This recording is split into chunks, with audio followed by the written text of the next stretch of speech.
Welcome back. We have part 4 now. So we left off with the heel flap, and as you can see, I have my heel flap completed. It measures approximately 2.5 inches, as I mentioned, and hopefully I think you can see the texture here. Your knit stitches make the grooves, and your slipped stitches make the ridges. Even if you're only working with one strand of yarn, it still makes a very nice, thick, plushy fabric. So, now the fun part. Turning the heel. And again, I'm still working with 2 strands held double. If you're only working with one, totally fine.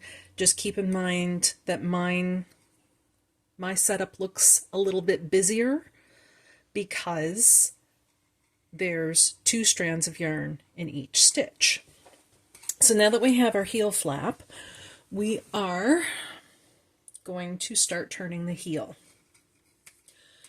We're going to slip the first stitch like we've been doing all along, and then we're going to straight knit across, and we're going to knit 16 stitches because that's half of what we were working with, because we're working with 32 stitches for the heel, so half of that is 16. So since I have 16 stitches on each needle, and since you still slip the very first one, that means I'm going to knit all the way across, plus one more off the second needle.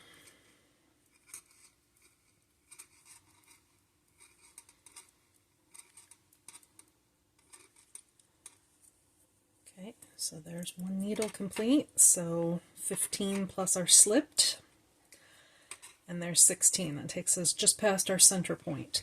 Now there's 2 stitches that we're going to be using, both for turning the heel and for working the instep, which is the next step.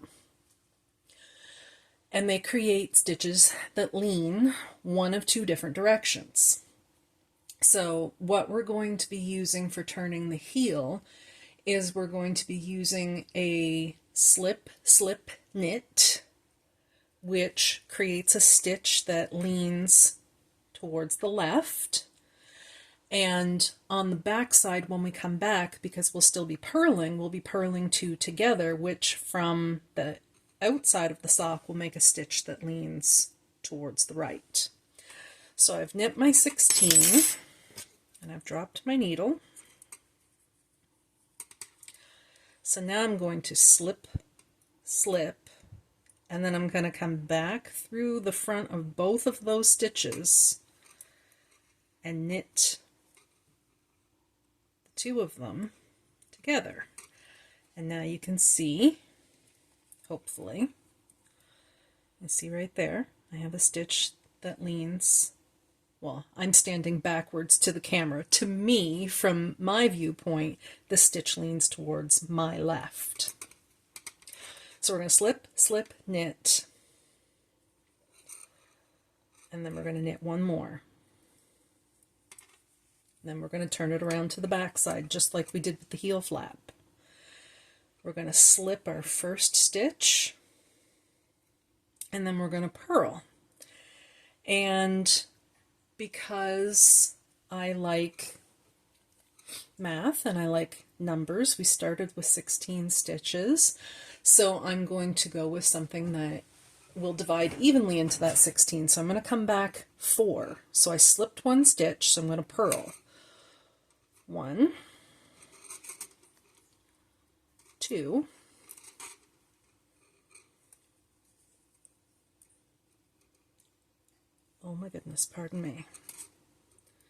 3, 4. I did mention I was awkward, right? All right. Now I'm going to purl 2 together. So I'm going to go right to left through the front side of these 2 stitches. I'm going to loop it around, and I'm going to purl those 2 together. And then, just like I did on the knit side, I'm going to do one more. And then I turn it back around.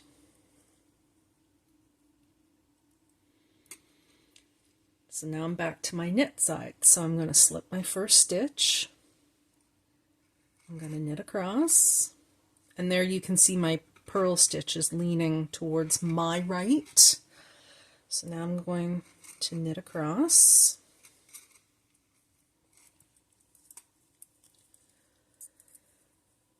And you can see where I did the slip slip knit and then my knit one more, and when I turned it around it leaves a gap. So what I'm going to do is I'm going to knit up to one stitch before that gap, and then I'm going to slip, slip, so I'm bridging the gap and I'm knitting those two together, and then knit one more and then turn. Confused yet? So you're just going to keep continuing in this fashion. Slip your first stitch always.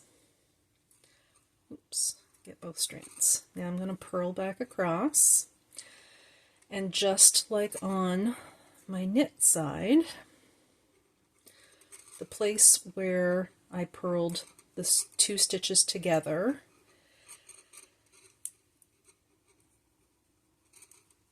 and purled my extra stitch and then turned my work, has left a gap on this side as well, because you can see how they're just naturally spacing out like that on their own. So just like the knit side, I'm going to purl up to one before the gap. I'm going to use my purl two together, so I'm bridging the gap between those two stitches. Purl those together, purl one more, and you guessed it, turn it. Now you can see my purl two together are leaning to my right. My knit two together are leaning towards my left. And what I'm going to do, and what you're going to do, is you're going to continue this pattern. So beyond counting those first couple of stitches, you don't need to count anymore, because you can see where you want to turn your work.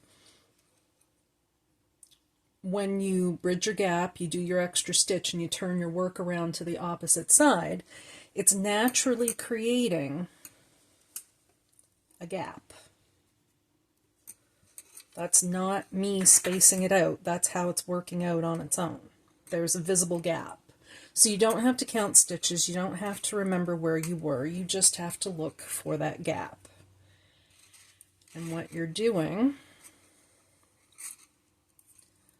is you just keep right on keeping on. You keep bridging that gap every time. Going one more and turning it around.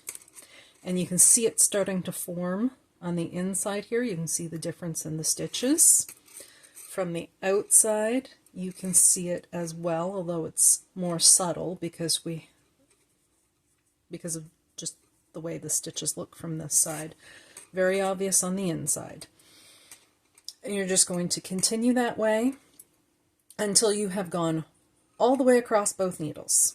So you're going, every time you go back and forth, your gap is going to move over. And you're going to keep bridging your gaps and reducing your total number of stitches until you have worked your gap all the way across on both needles. Hopefully that makes sense. I honestly don't know how to explain it any other way without doing an awful lot of counting that really isn't necessary. So yeah, if I need to re-record this when I work on the mate to this sock, I certainly can. But hopefully that gets you going. I won't put you through the torture of listening to my knitting needles scratch across my kitchen counter as I work my heel. I think I've given enough of an example to get you going. And you just, like I said, keep going until you've worked that gap all the way across. So you're going to have this trail of left and right leaning stitches are going to come all the way across to the edge, and you're going to have significantly reduced the number of stitches. You started with 32, and I can't remember off the top of my head, but I think you should end up with 18 or 19 stitches in total when you, sorry, I didn't realize I was out of, I'll repeat just in case. So you keep going, your line of left and right leaning stitches, you're going to keep going. They're going to travel all the way out to the edge of your heel. And I'm going to stop rambling, and we'll see you on the next part, which will be the instep.